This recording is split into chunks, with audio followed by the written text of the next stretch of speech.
fazendo jus. Doutora Ana, boa noite. Nosso tema de hoje é suicídio. O que é suicídio, sob o ponto de vista da psicologia? Boa noite, Marcelo. Eu gostaria de agradecer, primeiramente, pelo convite, né, pela lembrança aí que você teve. E aí, responder sua pergunta, né, o suicídio, tem uma suicidologista muito conhecida, chamada Karina Fukumitsu, que ela fala, assim, que o suicídio é um assassinato, só que o assassino e a vítima são a mesma pessoa. E eu, sinceramente, acho que essa é a melhor definição que a gente poderia dar para esse ato, né? Para essa. O suicídio, sob o ponto de vista da psicologia, é um ato praticado pelo indivíduo contra ele mesmo. Né? É como se autor e vítima estivessem dentro da mesma pessoa, né? E não é à toa que na política criminal, né? A política criminal, para o direito, o indivíduo que pratica suicídio, né? Que é o ato de retirar a sua vida, ele não é punível, né? É um ato totalmente atípico para o direito. O direito, ele não pune quem tira a sua própria vida, né? Essa autolesão, essa retirada da própria vida não é punível pelo direito. Mas o que acontece? O que acontece? Para o direito, vamos ter outras reflexões. Aquele indivíduo que induz, que instiga e que auxilia o suicida. O direito está preocupado. E quais são essas causas, doutora, em relação ao suicídio? Quais são as causas do suicídio? O que você pode me trazer de causas do suicídio? Bom, é interessante pensar sobre isso, porque geralmente quando a gente fica sabendo da morte de alguém por suicídio, é comum a gente buscar aí, né? Poxa, por que aconteceu? O que foi que, né, motivou essa pessoa a se matar, né? E aí a gente vai buscar, geralmente, o gatilho. E aí a gente vai procurar, será que terminou o relacionamento?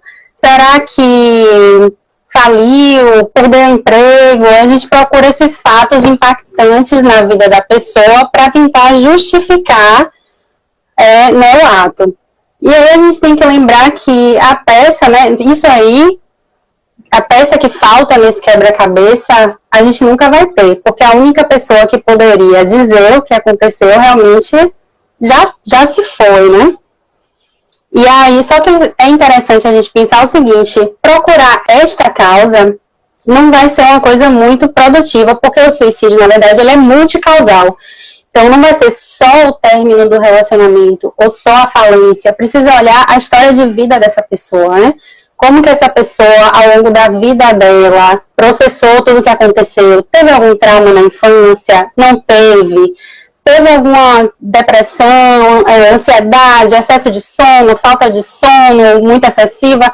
Tem toda uma gama de fatores que vão, né, gerar, e se fala dos Ds, né, desesperança, desamparo, então tem toda uma questão, né, é a teoria que do pode 3D, ocasionar. 3D, né, o desamparo. Exato. E assim... Desamparo, desespero e desesperança. Isso, desesperança, desamparo e desespero, né, seria o 3D. Que, na verdade, seria uma espécie de como buscar uma possível causa do suicida, né? Exatamente. Existe alguma forma de identificar esse comportamento suicida? Sim, é possível identificar. E aí a gente pensa nos comportamentos diretos, né? Comportamentos e frases e falas que a pessoa pode ter diretamente relacionadas, como eu não aguento mais essa vida, você vai sentir saudade de mim quando eu me for. E aí a gente vai pensando, mudanças repentinas de comportamento, os 3Ds que a gente já falou, desespero, desamparo, desesperança. Aí, exato. A depressão também a dor, o sofrimento. Na verdade, né, Ana, sobre uma grande causa de suicídio, de índice de suicídio, seria a depressão. Isso é real, sob o ponto de vista da psicologia? Isso é verdadeiro? Pronto. A depressão, ela pode ser, sim, uma das causas, e aí tem gente que vai falar de 4Ds e não 3Ds, incluindo aí a depressão. Porém, não é necessário que haja depressão para que haja o suicídio. Então, pode ocorrer o suicídio sem a presença da depressão. Entendi. Não é condição sine qua non. É isso. Na verdade, todo mundo pensa que o suicida sempre está em estado depressivo, né? E isso é uma equívoco. Na verdade, não é. Não é uma matemática de suicida, todo suicida é um depressivo. Não, isso não é real. Exato. Né? Okay. Não é real. Não é real. Um ponto importante que todo mundo questiona, diz assim, o suicida, ele fala que vai se matar, ele antes de praticar o suicídio, ele já dá sinais, tipo, eu vou me matar. Ele fala isso? Ele verbaliza esse comportamento? Essa questão que você colocou, eu acho muito importante, porque existe na sociedade da gente esse mito, né, e que quem quer se matar não avisa, né? E isso é um mito que está muito arraigado, as pessoas acreditam com veemência. Tem esse e tem, se quisesse mesmo se matar, alguém não tinha achado, a pessoa não tinha conseguido. Isso é mito. E aí eu queria compartilhar com você uma história de uma pessoa que eu acompanhei o caso, muitos anos atrás. Ele tinha, sim, depressão, e ele falava com as pessoas, por favor, me ajude, eu estou depressivo, por favor, me ajude, eu vou me matar, mas eu não gostaria de me matar. E ele ficava constantemente pedindo auxílio da família, dos amigos, de todo mundo. Ele pedia sempre auxílio. E aí a família não deu a devida importância por causa dessa crença que, né, quem quer se matar não avisa. E aí tirou da terapia, exatamente. Tirou da terapia, tirou de tudo e acabou, né, acontecendo pior. Não por causa da família, mas por causa de todo o contexto. Terapia é muito importante. Muito importante mesmo. Eu sempre brinco que para nós do mundo do direito, né, do mundo jurídico, a terapia é muito importante para desaguar um pouquinho das nossas frustrações, né, porque nem tudo a gente resolve. E a mente humana, como é falível, nós seres humanos somos falíveis, né, sob um entendimento maior, nós temos que ter essa válvula. E eu sempre digo que a terapia deveria ser obrigatória para todo profissional do direito, porque é uma válvula de escape, é uma ferramenta de estruturação psíquica, porque nós trabalhamos com um problema alheio, né? Com um problema, com sofrimento alheio, com sofrimento da família alheia. E não só isso, o próprio processo tem os treptos processos, que são os impercalços e os reflexos do próprio andamento do processo, tanto para as partes envolvidas como para os profissionais envolvidos. Eu digo que a terapia é importante. Exatamente. Né? E, assim, uma grande discussão hoje do suicídio em relação também aos profissionais do ramo do direito. Né? Outro dia tivemos um colega no interior que se matou, retirou sua própria vida com todos os problemas que tem a profissão. Né? E não poderia ser diferente. Nós também temos desespero, desamparo, desesperança, e é natural. Um ponto muito importante. Se alguém fala para mim, olha, eu vou me matar, minha vida está uma desgraça, eu vou retirar minha vida, eu vou pular da janela, o que eu devo fazer? Como eu posso ajudar essa pessoa que está em momento de, vamos classificar aqui como uma conduta pré-suicida, né? E como nós, que temos, a maioria de nós que não temos conhecimentos da área de psicologia, como devemos fazer para orientar e fazer uma conduta correta em um caso desse? Sim, excelente pergunta, inclusive. Deixa eu te falar, se uma pessoa chega para você e fala isso, é importante que no primeiro momento você faça um acolhimento daquela pessoa sem julgar, ou seja, um acolhimento é uma escuta. Né? A pessoa chega e fala, eu quero me matar e tal. Geralmente ela vai estar disposta a falar. Se ela esteve disposta a dizer que ela quer se matar, ela vai estar disposta a falar mais. Então, ao invés de tentar solucionar o problema da pessoa, dizer à pessoa, não, peraí, não se mate não, peraí, vou começar, olha, a vida é linda, não faça isso. Né? Procure ouvir a pessoa. Está acontecendo alguma coisa? Por que aconteceu? Por que está acontecendo isso? Deixa a pessoa falar, acolha, se mostre compreensivo diante da dor daquela pessoa. Porque muito se fala sobre o suicídio é que a pessoa ali, ela tem uma dor, ela tem um sofrimento, e ela quer, na verdade, se livrar desse sofrimento, dessa dor que é muito intensa. Imagina a gente falar assim, desesperança. Gente, desesperança é uma coisa muito grave. Você olhar para a vida e não ter mais esperança de nada, de melhora, de futuro, de vida, de nada, é muito grave, é muito realmente desesperador. Então, ouvir essa pessoa no que ela quer falar, no que ela precisa falar naquele momento, e aí aos poucos e perguntando, você já falou com alguém sobre isso? E aí você vai descobrindo se só você sabe, se alguém mais sabe, se a família de repente sabe, porque é importante saber se a pessoa tem uma rede de suporte ou se a pessoa não tem, tá avulsa, né? Então, assim, ao invés de querer calar a pessoa dando conselhos e conselhos, é importante se calar, ouvir e investigar se a pessoa tem uma rede de suporte, o que é que pode ser feito ali naquele contexto. Entendi. Eu quero perguntar também se a pessoa já foi um psicólogo ou uma coisa assim, mas bem sutilmente, né? Para não assustar também. E orientar os familiares a dar esse suporte também, porque às vezes é um terceiro, é um amigo, é um colega de trabalho, é um colega de faculdade, e às vezes a gente dá essa primeira atenção, né, essa primeira escuta ao suicida, ao propenso suicida, né, porque a gente ainda não tem um suicídio ali, mas também identificar seus familiares para que esses familiares possam fazer essa escuta posterior, esse suporte posterior, né? Não é isso? Exatamente, até o encaminhamento da pessoa.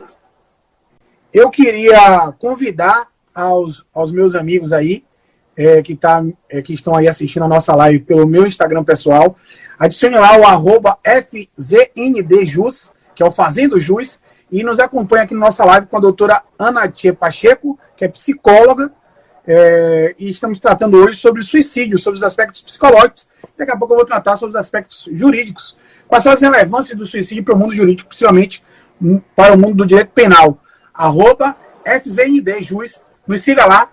E eu queria mandar um abraço a todos que estão me acompanhando, que estão acompanhando aqui a nossa live. Murilo Cirqueira, grande advogado trabalhista, Antônio Jorge, coordenador adjunto da Faculdade Batista, a nossa coordenadora Renata Lorena, Lucas Salomão, corregedor da Guarda Municipal, doutor João Teles, grande criminalista e meu sócio, Luiz Ricardo, meu amigo Luizinho, da Rádio Metrópole FM, Carolina Jesus, advogado do Sindiceps, o nosso grande corregedor Matheus Ada, o grande amigo Lion Pinheiro, oficial da PM, grandes amigos aqui, pastor Diego Marques, da Igreja Lagoinha, um abraço a você, meu amigo Francisco Neiva, Danilson França, doutora Armênia Cristina, promotora de justiça, meu abraço, saudade da senhora, Rodrigo Simões, Yohanan e grandes outros amigos que estão nos acompanhando aqui no @Fazendo Jus.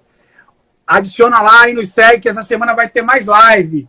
Amanhã teremos a live sobre o júri, o procedimento com o doutor João Teles e outros temáticos. A semana é cheia de live com o nosso programa Fazendo Jus Live. E está chegando aí também os e-books do Fazendo Jus.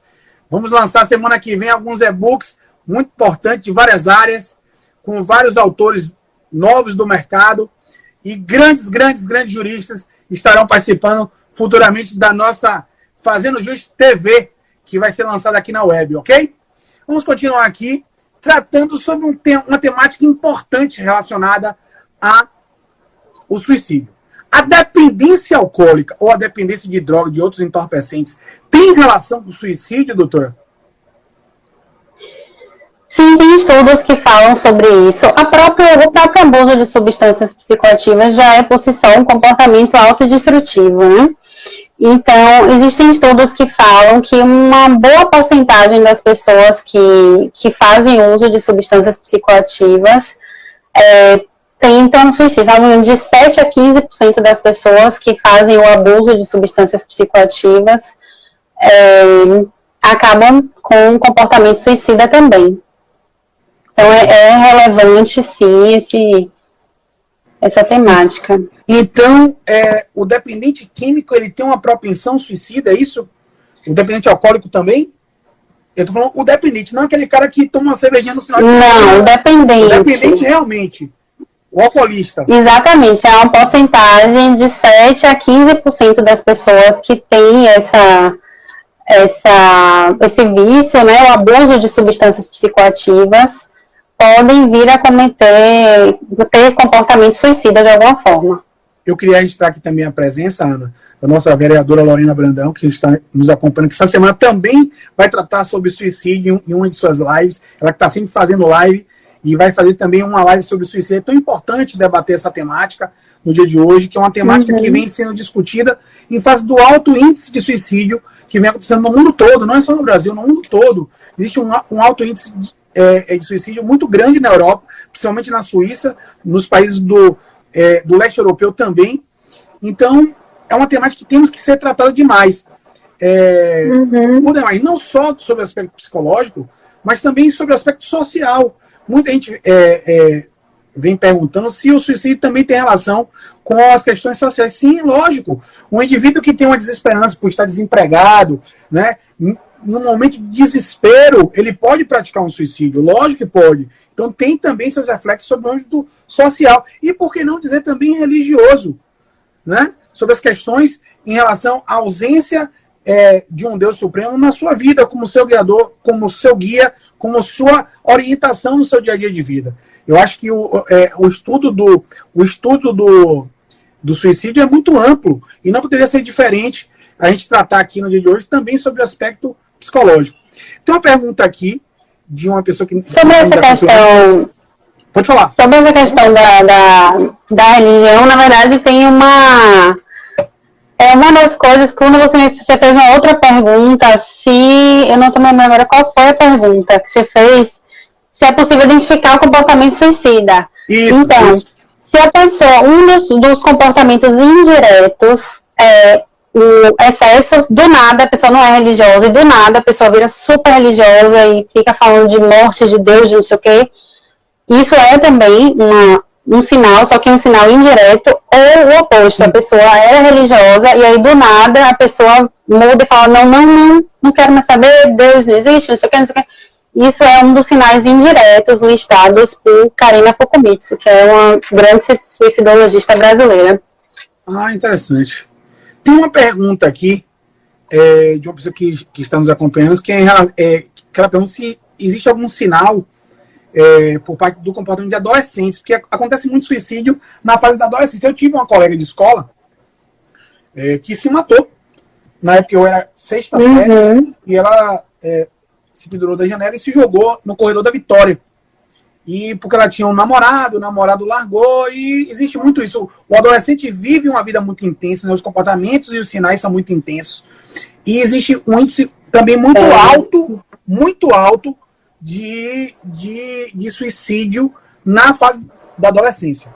Existe algum sinal importante, automutilação, algum comportamento, isolamento social, comportamento violento? Existe algum sinal em relação ao adolescente? E a nossa vereadora pediu para repetir o nome da pesquisadora, que você falou aí agora. Karina Fukumitsu. Eu estou voltando aqui. Antes dessa pergunta, teve uma outra pergunta que eu gostaria de responder rapidamente. Fique à vontade.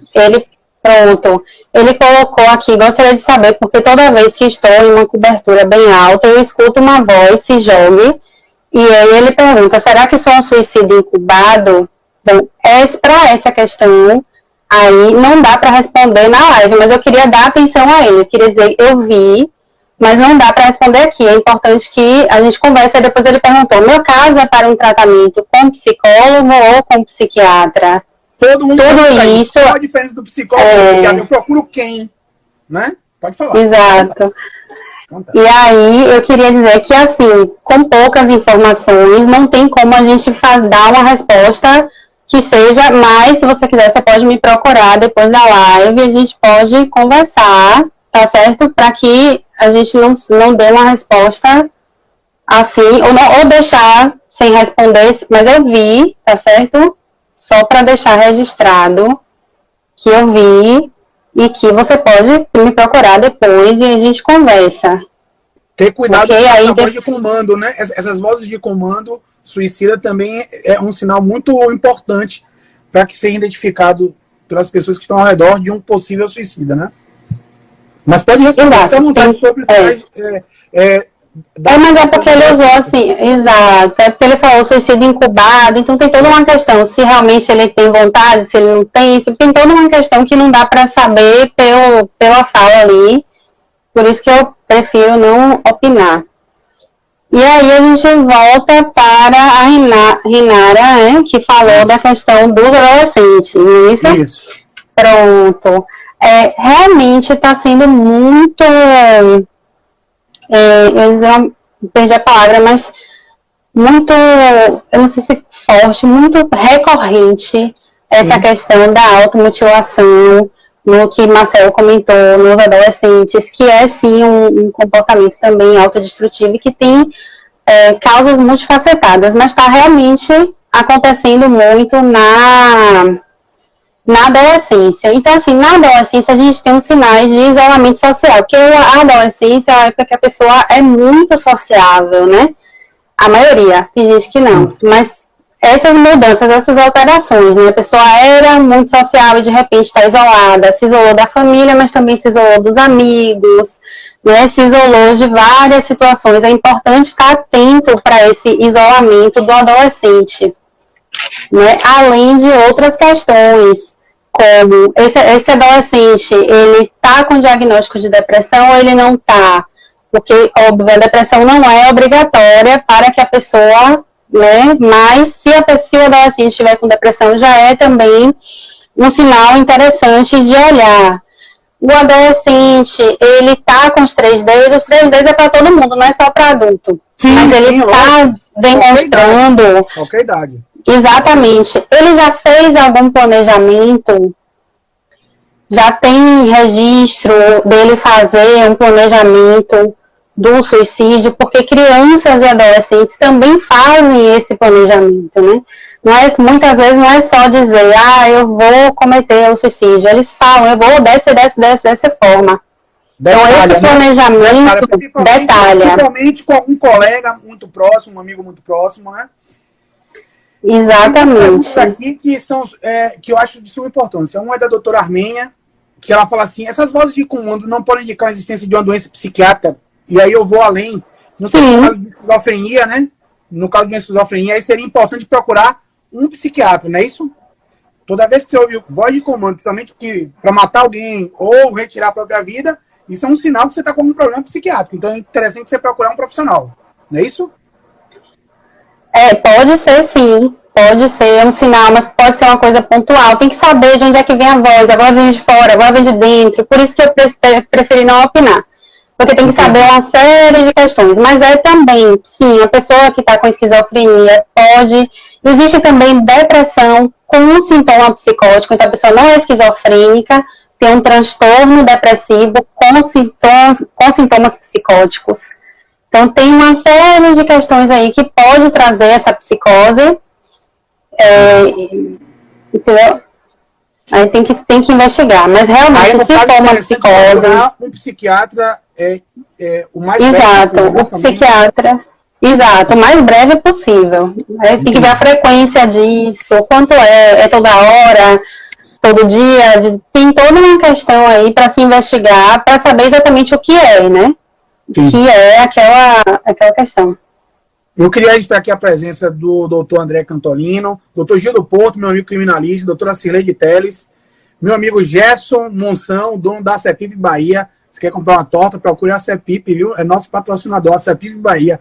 Cafezinho de primeira qualidade, uma tortinha. E queria registrar aqui a presença de Rose Comandori, uma amiga minha, de lá de Joinville, dona da Latina Filmes, uma grande produtora de filmes lá de Joinville, faz a publicidade toda do serviço de trânsito. Queria registrar também aqui o meu amigo Diego Bissetti, que é advogado da área de trânsito também, que está presente. E tem uma pergunta aqui de uma profissional da área do CAPS, que ela diz assim, o CAPS hoje tem um grande problema de saúde pública em relação ao suicídio.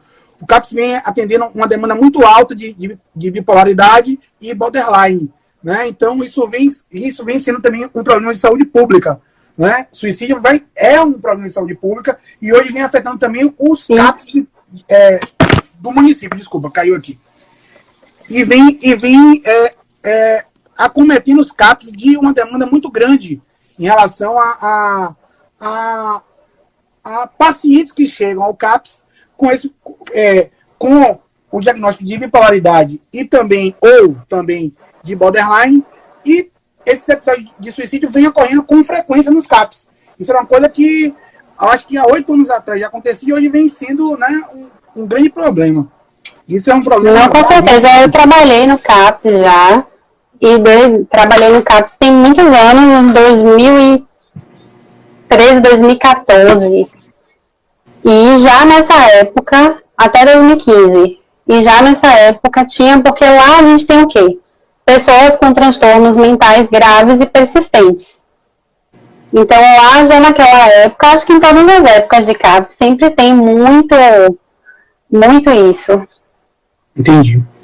Uma coisa importante que todo mundo fala sobre o luto, né? O luto. O luto é um momento de sofrimento, não só para os familiares, mas também para as pessoas que têm contato com o fato, principalmente o suicídio, né? O suicídio é algo muito marcante, não só para os familiares do suicida, mas também para todo mundo que tem contato com o fato. Eu pergunto, o luto de um fato, de um suicídio, é igual a um luto comum de uma morte natural?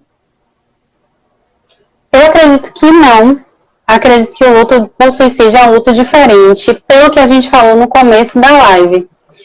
Porque a própria pessoa é o algoz e a vítima. E aí, isso gera, no enlutado, a gente chama o sobrevivente, né?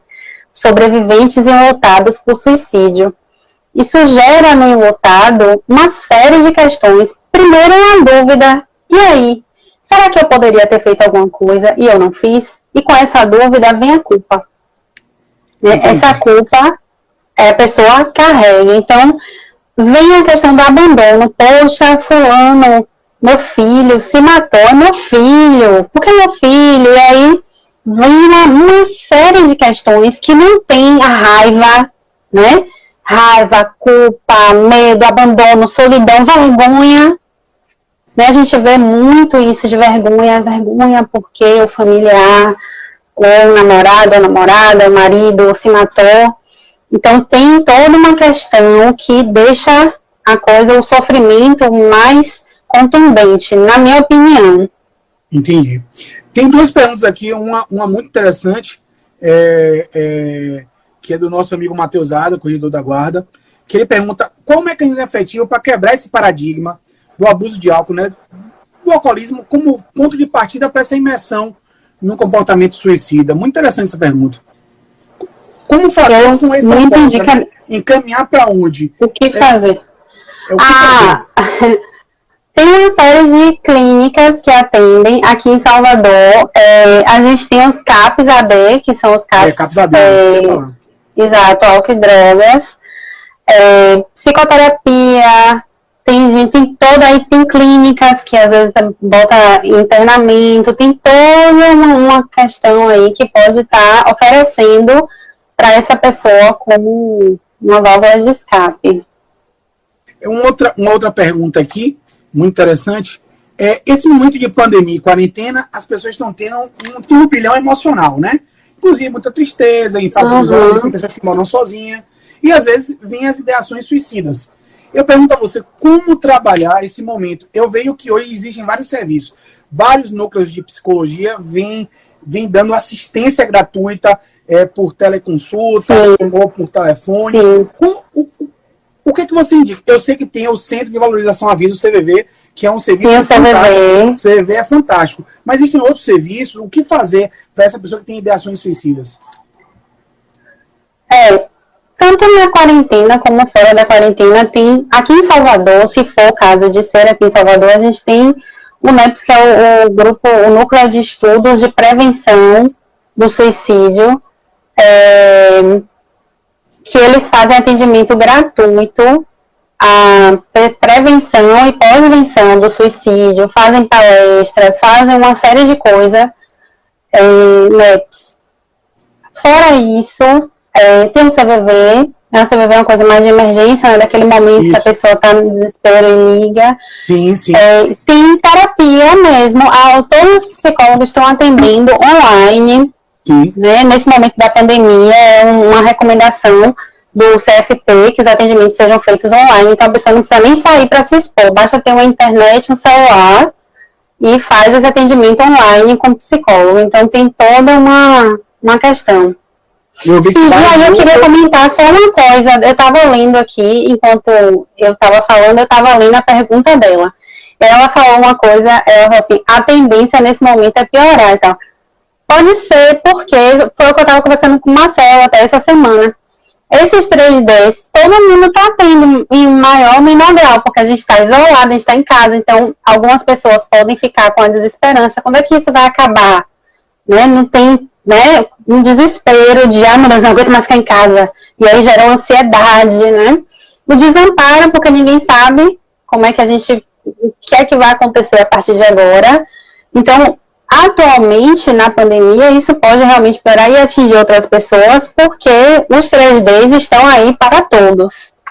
Sim, sim. O CVV, para quem não sabe, é o Centro de Valorização à Vida. Se você conhecer alguém que tem comportamento suicida ou que precisa de alguma assistência, ligue 188. CVV, Centro de Valorização à Vida. Trabalho excelente é feito pelo Centro de Valorização à Vida. Eu queria registrar aqui a presença também da nossa diretora-geral da Faculdade Batista, Andréa Brandão Kraus.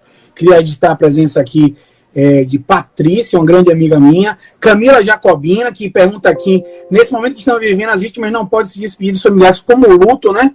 Esse luto da despedida que não está podendo ser feito, né? Eu acho que o sofrimento é maior e temos também que dar uma atenção maior aos familiares que ficaram aqui, que perderam seus entes queridos com o Covid-19. Acho que é um momento também oportuno para que a gente mostre que o serviço de psicologia é muito importante. Eu sempre valorizei muito a psicologia, principalmente para o mundo do direito. No mundo do direito não existe. A gente pensa que o direito é uma coisa só, super potente, né? Eu acho que não existe um grande profissional do direito que não conheça, ou que pelo menos não tenha interesse em conhecer um pouquinho mais dessa ferramenta que é a psicologia. Doutora, para a gente findar esses aspectos psicológicos, o que você tem a dizer sobre essa situação do suicídio em relação aos profissionais hoje? Como se capacitar para atender esse paciente que tem tendências suicidas? O que você indica? Qual é uma boa formação para um profissional que quer se especializar nesse problema de saúde pública, né, que eu posso dizer que é o suicídio? O que você indica? Como literatura, como... De literatura, eu super indico a Karina Fukumitsu. Eu tenho vários livros dela aqui.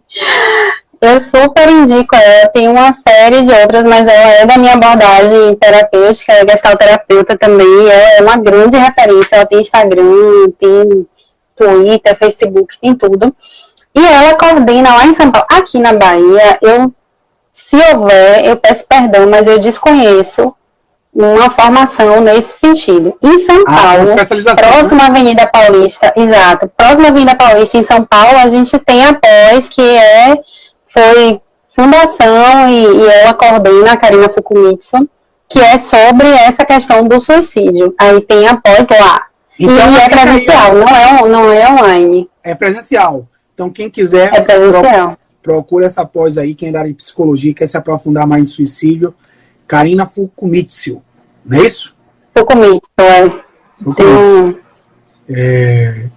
Eu queria, antes de adentrar os aspectos jurídicos, eu queria convidar todos a nos seguir, @FZNDJus no Instagram e www.fazendojus.org, porque nós somos org agora, conhecimento colaborativo, lá tem inúmeros textos de várias áreas, sobre marketing, sobre biologia, política, esporte, música, cultura, filme, direito, psicologia, culinária, tem tudo.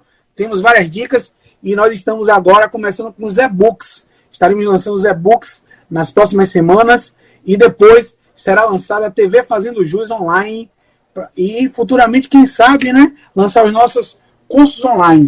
Eu queria estar presente aqui do nosso professor Osmar Palma, que está aqui presente, né, e eu queria registrar também a presença de outros colegas advogados que estão aqui, doutora Alcilene Sabac, já falei do meu amigo Diego Bissetti, sócio de Marcelo, que está fazendo um trabalho belíssimo junto à Codesal, nesse momento de Covid-19, muita chuva, ele está fazendo um trabalho brilhante. Parabéns, sócio, pelo trabalho feito, doutor Marcial Souza e demais colegas aqui presentes, doutora Giane Santana, aqui presente, doutora Vilma Graço, doutora Arminha, já falei, aqui presente, Alan Oliver, Gisele Almeida, Felipe Silva, meu amigo Walter Kraus Júnior, grande publicitário, doutor Miguel Tcherelli, delegado de polícia lá de Itabuna, um abraço, meu amigo, doutor Vitor Rorins também aqui, doutora Tailine Navarro, doutor Roberto Fortuna, grande amigo. Todo mundo está perguntando, e quais são os aspectos jurídicos do suicídio, doutora Ana? O suicídio, como eu falei aqui, é você tirar a sua própria vida, se automutilar, não é crime, não é tipificado pelo direito, isso é uma questão lógica. Mas aquele indivíduo que induz, instiga ou auxilia o suicida, esse o direito penal quer pegar. Esse o direito penal quer punir. Por quê? Primeiro, tratar um pouquinho sobre a diferença de induzimento, instigação e auxílio. O induzimento, aquele indivíduo, ele cria a ideação no suicídio. O suicida pode ter até uma propensão, como a gente falou aqui, os 3Ds, o desespero, o desamparo e a desesperança. Ou até mesmo ter um quadro clínico, psiquiátrico, que seja propenso ao comportamento suicida. Mas ele cria esse ambiente para que o indivíduo se automutile, daqui a pouco eu vou falar, porque houve uma inovação na lei, doutora. Eu sei que você não é da área jurídica, então é bom também trocar esse conhecimento. Houve uma inovação em 26 de dezembro de 2019, porque o artigo 122 do Código Penal só tratava apenas do induzimento, instigação ou auxílio ao suicídio. Não tratava da automutilação. Quando é que surge isso da automutilação? Com o negócio da baleia azul. A baleia azul que surgiu aí, esse modus operandi do instigador, né, ou do induzidor ao suicídio. E aí surge essa tipificação agora, colocando também o induzimento, instigação ou auxílio à automutilação. Principalmente em relação a menores. E daqui a pouco a gente vai tratar sobre isso. O induzimento, esse terceiro, ele cria a ideação suicida. O indivíduo pode ter até a propensão, do ponto de vista psicológico, como você falou, mas ele cria essa ideação de suicídio. Diferente da instigação. O indivíduo queria retirar sua vida e ele instiga, ele motiva, ele patrocina esse comportamento suicida. E por último, o auxílio, aquele que tem uma participação material. Ele dá uma faca, você mate com essa faca, essa faca é uma maravilha. Você não toma com essa pistola, dá um tiro na sua cabeça. Isso é o auxílio. E o 122 teve essa alteração, doutora. Sabe por quê? Porque surge esse momento da automutilação que vem acontecendo com vários adolescentes. Inclusive, na escola do meu filho, quando ele estava no ensino médio, aconteceu uma situação com 2 alunos que estavam participando desse tal Baleia Azul. Baleia Azul era um jogo onde um indivíduo que era conhecido na rede social, no mundo da internet, que é uma praça pública, ele induz o adolescente a se automutilar, a se cortar, a cortar um dedo, a pegar um cigarro e queimar o braço, a jogar álcool e tocar fogo no cabelo. Então, essa automutilação tinha que ser punida. E o que aconteceu? O que aconteceu? Essa tipificação foi modificada em 26 de dezembro de 2019, colocando ali no artigo 1º, que é a alteração que se refere ao artigo 122, o induzimento, induzir, instigar ou auxiliar alguém a suicidar-se ou praticar automutilação ou prestar-lhe auxílio material, apenas de 6 meses a 2 anos. Aí todo mundo vai falando, pô, eu auxilio alguém, eu instigo alguém a se matar e minha punição é de 6 a 2 anos. Se eu for réu primário, eu vou pegar 6 meses, né? Perfeito. Só que não. A lei traz agora uma grande modificação, e é por isso que eu digo que aqui tem um conhecimento colaborativo, a gente faz a troca de conhecimentos, né? Por isso que eu convido todos a participarem do nosso Instagram, @FZNDJuiz, Fazendo Juiz, ou www.fazendojuiz.org, a entender que hoje a própria lei, no parágrafo 1º, diz que se você auxiliar, instigar ou induzir, e o indivíduo pelo menos tente cometer suicídio, você já vai ser punido. E sua pena vai ser um pouco maior. Sua pena vai ser de 1 a 3 anos. E se essa automutilação ou esse suicídio resultar numa morte, sua pena já vai para 2 a 6 anos, já aumenta. Então o legislador se preocupa em que, se tiver um resultado morte, meu amigo, sua punição vai ser um pouquinho maior. Se você não resultar, só resultar numa lesão corporal grave ou gravíssima, você vai ter uma punição intermediária. Só que existe uma preocupação aqui nessa lei. Qual é? A lei trouxe um grande diferencial quando essa vítima for um menor. Se a vítima for um menor, a sua pena vai ser duplicada.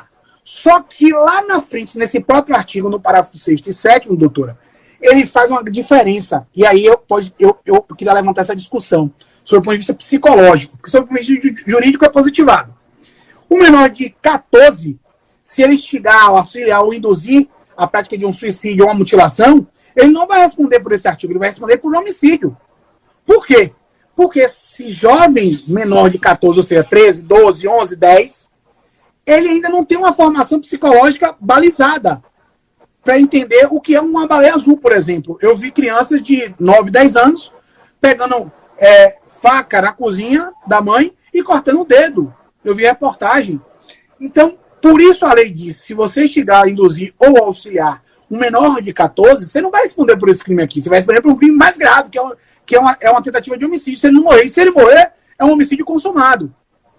E mais, a lei ainda traz um caldeamento de pena muito interessante, principalmente se for praticado em rede social, porque aí existe o mimetismo, ele se esconder atrás da rede social, se esconder atrás de uma rede de computadores, e também se ele for o líder dessa organização de instigação de auxílio a suicídio, que é o caso do Baleia Azul. Não sei se você se deparou com algum caso de vítima de baleia azul aí, nesse momento de atendimento no seu dia a dia como psicóloga. Eu sei que, hoje em dia, muitos pais e mães têm que se preocupar, principalmente quando der sinais de automutilação, de lesão, seja um mero riscozinho na pele, um cortezinho no braço, se seu filho anda vestido com roupas, até roupa de manga comprida em dia que não tem frio, apesar que é uma moda, né? Adolescente adora usar casaco. Mas você tem que se preocupar em observar se ele não está se mutilando. Aí eu lhe pergunto, essa diferença de idade da criança ali de 10, 11, 12, para um adolescente de 17, 16, existe uma fragilidade sob o ponto de vista psicológico para ele ser instigado a praticar um suicídio, doutora? Existe, mas assim, não para ele ser instigado. O que você falou aí eu achei interessantíssimo, achei maravilhoso. O que você falou, pelo que eu entendi, aí você me corrige se eu entendi errado. Fica à vontade. É que a pena para a indução do suicídio, se for menor de 14 anos, é maior. É homicídio. Não vai ser mais indução de suicídio, vai ser homicídio. Você tá uma grande advogada já. Pronto. Você entendeu a coisa. Pode ir. É isso. Eu achei perfeito, né? Talvez eu fosse até mais radical, aumentasse até um pouquinho. Existe sim a psicologia do desenvolvimento que estuda o desenvolvimento nas diferentes fases da vida, da infância até a terceira idade, né? Já se fala em desenvolvimento e envelhecimento. Já tem tempo que se fala disso. Já acabou aquele negócio de que a gente para de se desenvolver quando fica mais velho. E realmente a criança, ela tem ainda ela ainda é mais suscetível, né, do que o adolescente. O adolescente ele já é mais, ele já entra naquela fase do eu sou diferente de você. Sim, então o adolescente muitas vezes ele vai querer marcar a diferença e a criança não, a criança vai seguir e o adolescente vai marcar, não, aqui sou eu e aí é você. Então ele talvez tenha menos, não que ele esteja imune, que a gente sabe que não tá, mas talvez realmente eu achei perfeito. E é importante também salientar o papel da escola, né? Eu acho que alguém comentou aqui, e o papel da escola nisso? O papel da escola é importante, porque apesar de nós estarmos falando sobre suicídio, que é tirar a vida, mas estamos falando também sobre automutilação, porque hoje, sob o ponto de vista jurídico, o suicídio não é punível, eu já falei aqui, é um fato atípico, mas o indivíduo que induz, o indivíduo que instiga ou auxilia alguém a praticar o suicídio, ele vai ser punido, já falei aqui, e se for contra a criança ou adolescente, na verdade, o menor de 14 ou o maior de 14 até 17 anos, ele vai ter uma pena duplicada. Aí o grande ponto que nós temos que aqui nos preocupar, e aí relatando aqui algumas perguntas, tem uma pergunta muito interessante, essa criança que é propensa a esse induzimento a uma automutilação ou a um suicídio, ela tem algum transtorno mental ou assim, ou nós temos que nos preocupar realmente com a sociedade e não é problema de transtorno mental? É uma pergunta que eu estou vendo que todo mundo, essa criança... Não necessariamente. Não necessariamente a criança vai ter um transtorno mental. Se não é obrigado a ter depressão, que gerar um transtorno mental, né? Entendi. É multifatorial, é multicausal. Eu estava aqui olhando para baixo, que eu estava procurando um livro que eu acredito não, eu tenho um livro por aqui que fala dessa questão da escola, da intervenção de suicídio especificamente na escola. Exatamente, eu estava procurando para ver se eu mostrava, eu estava olhando para baixo, mas eu não estou achando aqui agora. Mas tem sim, tem literatura sobre isso, sobre essa questão do suicídio na escola, né? E tem acompanhamento, assim, o psicólogo, ele entra, sim, na escola para fazer esse acompanhamento, inclusive porque muitas vezes acontece de ter uma série de suicídios na escola. Aparece o primeiro suicídio e aí, de repente, vem outros. E aí tem, sim, um acompanhamento que o psicólogo pode fazer na escola, trabalhos com grupos, né? O psicólogo, ele não vai, né, atender individual dentro da escola, mas ele vai fazer sim trabalho com grupos ali, enfatizando trabalhando, na verdade, essas questões. E esse trabalho é importante que seja em conjunto com os pais, né? Tem uma pessoa que pergunta que não aparece porque você tem que seguir a gente lá no @FZNDJuiz. Aqui é o meu Instagram pessoal. Vá lá, doutora Manuela Libório, vá lá no @FZNDJuiz, que a nossa live está sendo por lá, beleza?